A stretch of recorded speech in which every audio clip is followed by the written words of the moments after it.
Sonicdraw, it allows to generate and manipulate arrays of a grease pencil stroke.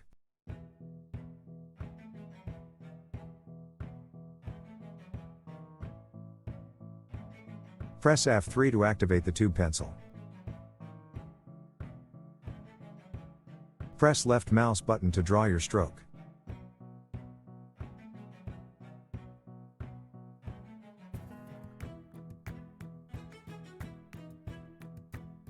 Press page up to enter the sculpt mode and edit the stroke.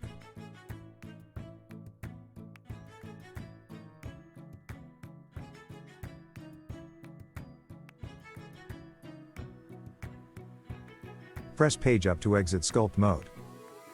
Press backspace to apply the Sonicdraw. Move the gizmo to create an offset. Increase the iteration with control mouse wheel button. Press backspace to validate the draw. Press right mouse button to generate the clay.